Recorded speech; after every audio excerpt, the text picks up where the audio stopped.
welcome to the What's Up News Network, being broadcast from Panama City Beach, Florida, the home of the world's most beautiful beaches, and 323 miles from Booker Hollow, Georgia, which is the center of the universe, where people there are so good they have to hold on to the blackberry bushes to keep from being drawn into heaven. I am Jim Free with Jim Free Realty. Please click on the subscribe button just below the picture. In the local news, Tuesday evening around 7 p.m., a Cessna 182 was cleared for landing at the Northwest Florida Beaches International Airport. There was dense fog in the area. The plane dropped off a radar approximately 2 miles north of the airport. Wednesday morning, the investigators using drones to locate the plane in dense undergrowth. The victims were identified as Diane Slattery, the president and CEO of a Michigan healthcare system that has over 8,000 employees, and her husband, Donald Slattery, who was the owner of the plane and was CEO of an international aircraft leasing company. From WMBB-TV news, that plans to build an indoor sports complex in Panama City Beach are moving to the next level. The Tourist and Development Council met Friday morning to approve an agreement with sports facility companies to help manage the project. Bay County Tourist Development Council Executive Director Dan Rose said a partnership with SFC will help speed up the process. These are the guys that are managing the public sports complex. These are the guys that will help run this complex. Rose said this will be a $40 million project funded using various grants from FEMA, HUD, and possibly some Trump Gulf Coast grants and TDC dollars. Now to the lighter side. I've told this story before, but would like to tell it again. I am so proud of my kinfolks when they are successful. Annie, my second cousin, twice removed, was in the fertilizer egg business. She had several hundred young pullets and 10 roosters to fertilize the eggs. She kept records, and any rooster not performing went into the soup pot and was replaced. This took a lot of time, so she bought some tiny bells and attached them to the roosters. Each bell had a different tone, so she could tell which rooster was performing from a distance. Now she could sit on her porch, fill out an efficiency report by just listening to the bells. Annie's favorite rooster, Old Butch, was a magnificent specimen. But this morning she noticed Old Butch's bell had not rung at all. When she investigated, she saw the roosters were busy chasing pullets. Bells were ringing, but the pullets, hearing the roosters coming, would run for cover. She checked Old Butch, and she found, to her amazement, that he had his bell in his beak so it wouldn't ring. He'd sneak up on the pullet, do his job, and walk to the next one. Annie was so proud of Old Butch, she entered him in the poultry division of the Coosa Valley Fair, and he became an overnight sensation among the judges. The result was the judges not only awarded Old Butch, the Nobel Peace Prize, but they also awarded him the Pulitzer Surprise Award. The Biden administration has mandated the use of a face mask for all citizens 65 and older that suffer from heart conditions. They are required to pull the mask over their eyes while they are filling their gas tank. My Cajun producer, Billy Mac Richard, keeps telling me not to be distracted by the news of the war, inflation, and oil prices, because they are just distractions and something else is going on. And he was right. I thought our political leaders were trying to figure out how they could help Ukraine. I was wrong. the U.S. House was working on something more pressing. They have now passed the CROWN Act. CROWN, C-R-O-W-N, is an acronym for Creating a Respectful and Open World for Natural Hair. And I didn't even know we had a problem with natural hair. President Biden has urged lawmakers to swiftly pass the CROWN Act. If this becomes law, discriminating would be treated as if it were race or national origin discrimination. It looks like Congress will need to increase the funds to the FBI, Homeland Security, and the Attorney General, because all their manpower is being used to investigate those terrorist parents that are talking too loud at school board meetings. I wonder, did they put anything in CROWN Act to protect those of us that are bald and don't have hair? My feelings were hurt when a friend was kidding me about being bald.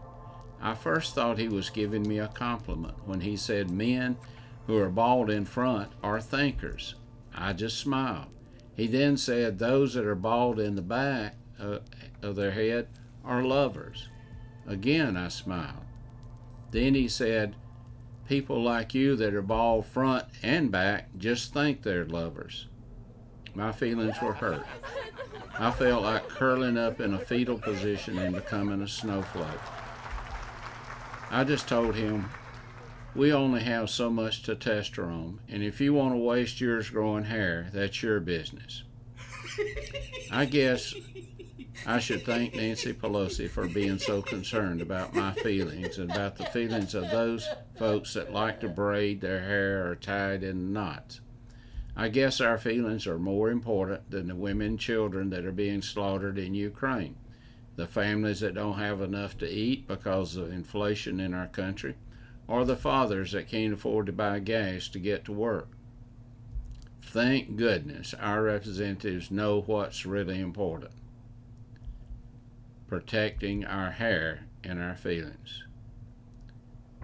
In the national news, more seriously, we could be headed for a recession unlike any other that we've experienced. The reckless spending by our government and their assassination of the energy industry in our country has our economy running over a cliff. The Fed has printed $4.5 trillion over the past 2 years, and now our national debt is over $30 trillion.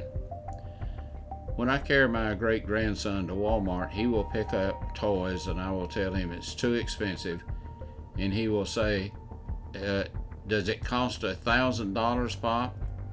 He doesn't have any idea how much $1,000 is. I don't have any idea much myself about how much a trillion is. I do know that it can be expressed in zeros, and it'd be 1, 3 zeros, 3 zeros, 3 zeros, and 3 zeros, which is something I've never seen before. If it were possible to stack $1 trillion in $100 bills, the stack would be 631 miles high. It's easy to see why we're headed for a storm. We just don't know how bad the storm is going to be. The Federal Reserve just raised the interest rate 1/4 point of interest. Chairman Jerome Powell says he expects to raise it 6 more times this year. The Federal Reserve will have to thread a needle, and if it makes a misstep, we will go from a recession to a depression, which could push the middle class into the lower class and the lower class into poverty. One of the first bubbles the Fed has to deflate is the real estate bubble. They will also have to deflate the bond bubble and the equities bubble.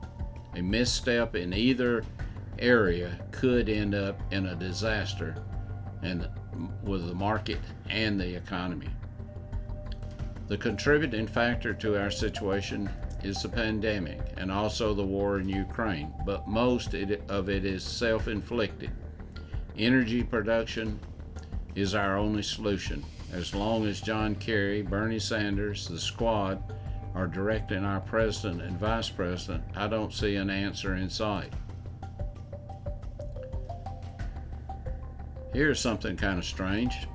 Conversion therapy is banned in Canada. On January 7th, a new law, Bill C-4, went into effect. The law forbids any form of advice or admonishing the challenges such behaviors of tendencies such as cancel is now illegal when offered by professionals, religious officials, or layperson. In other words, it is now a serious criminal offense, which you could get 5 years for, in Canada to portray homosexuality and transsexualism as sins. This means, of course, that Christians are not permitted to declare what the Scriptures clearly teaches. The U.S. has not gone unscathed by LGBTQ lobby. 20 states and Washington, D.C. have passed conversion therapy bans on licensed counselors overseeing minors. Tennessee is the only state to pass a Counseling Protection Act. Just don't believe these delusions that you're seeing in the world. Here's my version of things going on. First, he came for Chechnya, and we did nothing. In 2008, he came for Georgia, and we did nothing. In 2014, he came for Crimea, and we sent blankets. In 2022, he came for the Ukraine, and we did very little. Next, he will come for us, because we did nothing to stop him. Now, I didn't just make that up on my own. King Solomon tells us in Ecclesiastes, and he was one of the wisest and richest men ever. He was worth, if you equate what he owned to today's dollars, he would be worth about $2 million. Those of us who are old enough to remember World War II, we can see the similarities in what's taking place today and what took place under the Nazi system that was in place in World War II. And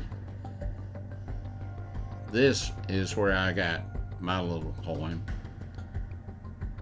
First, they came for the socialists, and I did not speak out because I was not a socialist.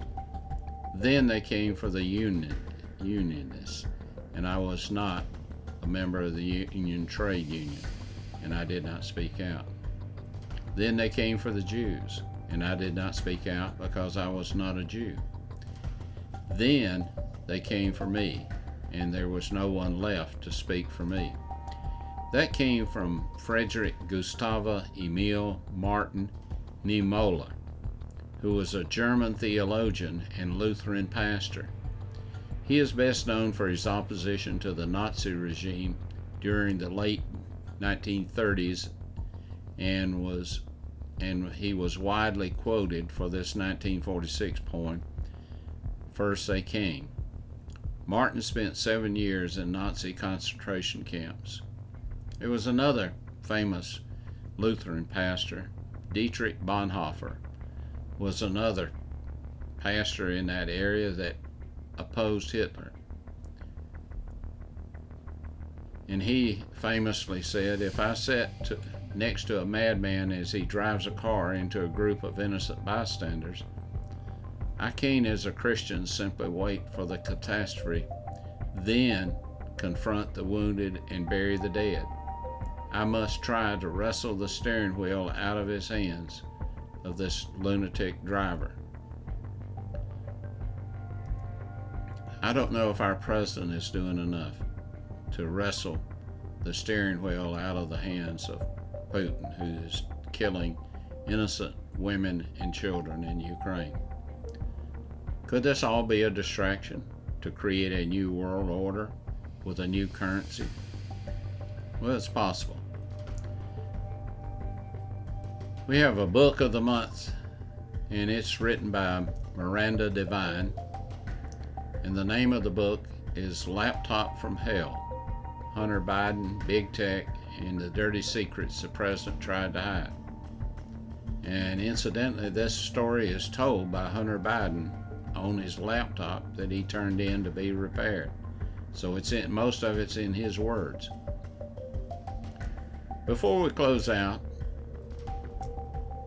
we have a public service announcement from our president, and we'd like to play that. It'll take about 25 seconds. Let me be clear. If you're in a state where hurricanes often strike, like Florida or the Gulf Coast or into Texas, a vital part of preparing for hurricane season is to get vaccinated now.